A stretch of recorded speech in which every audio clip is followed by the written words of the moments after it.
1. Baiklah, kami akan mempresentasikan hasil diskusi kami mengenai perubahan dan pengembangan organisasi. Perkenalkan, saya Rahayu Rahma Hidayat dengan nomor BP 2110 1155310034. Saya Rizka Kurniawati dengan nomor BP 2110 1155310039. Saya Sinta Febriani dengan nomor BP 2110 1155310042. Baiklah, berikut adalah penjelasan tentang materi kami. Yang pertama, faktor perubahan. Lingkungan yang bersifat dinamis, kompleks, dan terkadang tidak dapat diprediksikan membuat organisasi harus melakukan perubahan secara berkelanjutan. Faktor-faktor yang menyebabkan perubahan berasal dari dalam maupun dari luar organisasi. Yang pertama, faktor internal.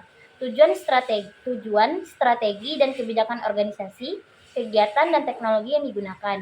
Yang kedua, faktor eksternal. Politik, pendidikan, ekonomi, sosial, kebudayaan, dan teknologi. Yang kedua, menangani perubahan organisasi. Yang pertamanya, menilai kebutuhan terhadap perubahan, mengenali masalah yang timbul dan sumber penyebab masalah tersebut. Kedua, menentukan perubahan yang harus dilakukan, menentukan kondisi seperti apa yang diharapkan di masa depan dan mengidentifikasi hambatan untuk mencapainya. Yang ketiga, mengimplementasikan perubahan, melakukan perubahan baik secara bottom up, instruktif maupun top down, partisipatif. Yang keempatnya, mengevaluasi perubahan. Apakah perubahan sesuai harapan? Bagaimana jika dibandingkan dengan perubahan yang menjadi acuan? Yang ketiga yaitu step in the organizational change process. Yang pertama yaitu assess need for change, find source of problem. Yang kedua, decide on the change, identify obstacles. Yang ketiga, implement change, top down or bottom up. Yang keempat yaitu evaluate change, is it successful or is it made to order. Manager agent of change. Yang pertama, agent of change adalah seseorang atau sekelompok orang yang berusaha mengubah perilaku orang lain atau sistem sosial yang ada. Yang kedua, top down change. Perubahan yang ditentukan oleh manajemen tingkat atas, umumnya bersifat strategis dan komprehensif. Yang ketiga, bottom up change. Usul perubahan berasal dari individu yang ada dalam organisasi, didukung oleh manajer menengah dan tingkat bawah sebagai agen perubahan. Selanjutnya yaitu jenis perubahan. Yang pertama, perubahan tidak terencana atau unplanned change, yaitu perubahan bersifat spontan tanpa ada arahan dari agen perubahan. Misalnya, pemogokan liar yang membuat pabrik tutup, atau konflik interpersonal yang menghasilkan prosedur baru dalam hubungan antar departemen. Yang kedua, perubahan terencana atau planned change, yaitu perubahan dihasilkan oleh usaha-usaha dilakukan oleh agen perubahan. Perubahan ini merupakan respon dari adanya perbedaan antara apa yang diharapkan dan kondisi aktual.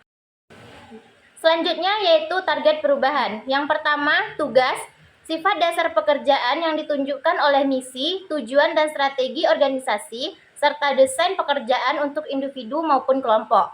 Yang kedua yaitu SDM atau personalia, perilaku dan kemampuan karyawan, serta sistem SDM yang mendukungnya.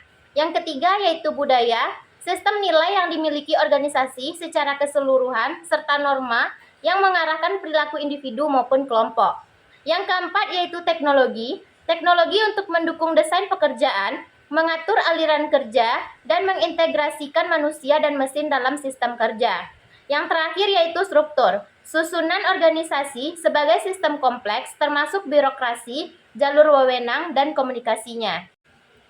Selanjutnya yaitu tahapan perubahan. Yang pertama, unfreezing. Orang merasakan adanya kebutuhan untuk berubah dan mempersiapkan diri untuk perubahan tersebut.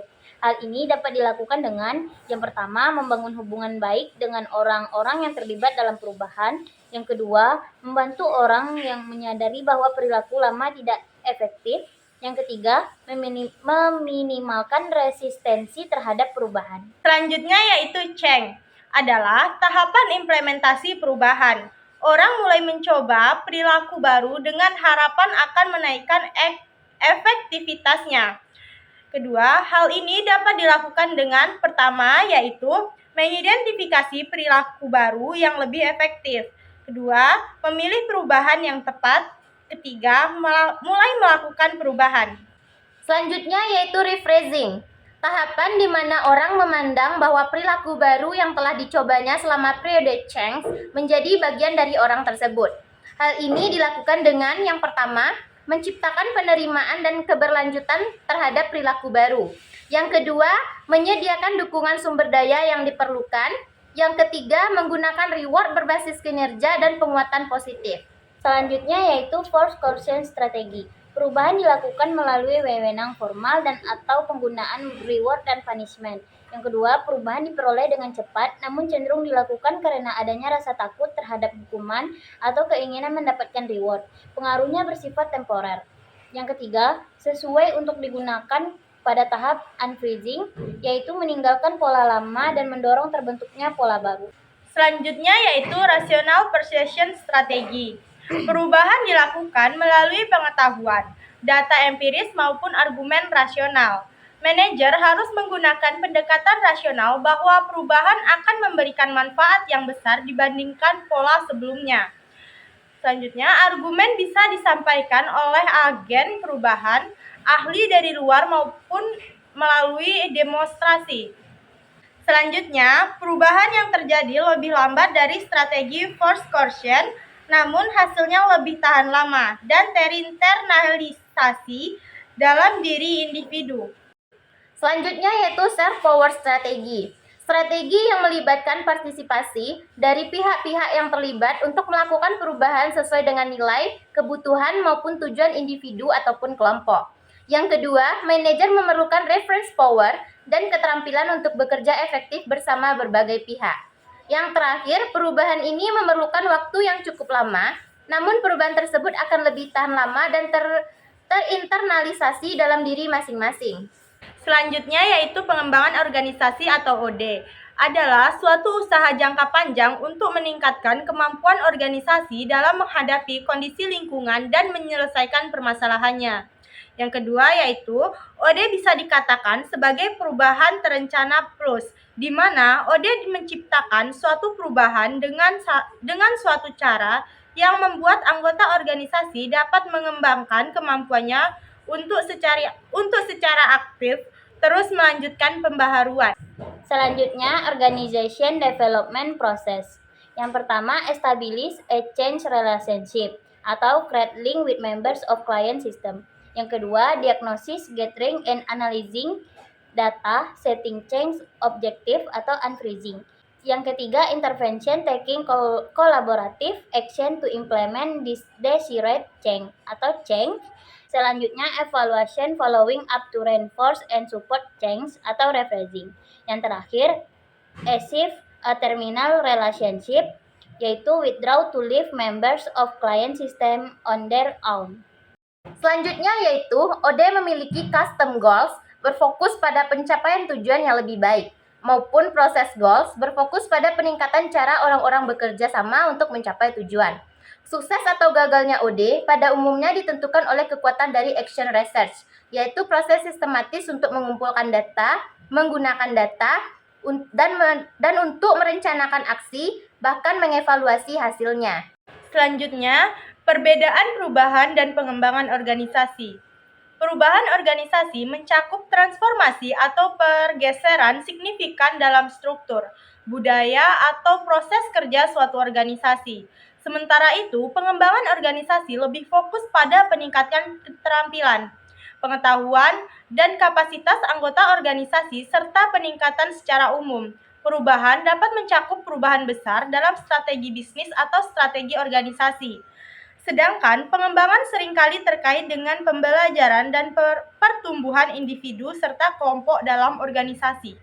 Selanjutnya yaitu ciri-ciri pengembangan organisasi. Yang pertama, pengembangan organisasi mengandung suatu sistem organisasi total. Yang kedua, pengembangan organisasi memandang organisasi dari sudut ancangan atau pendekatan sistem.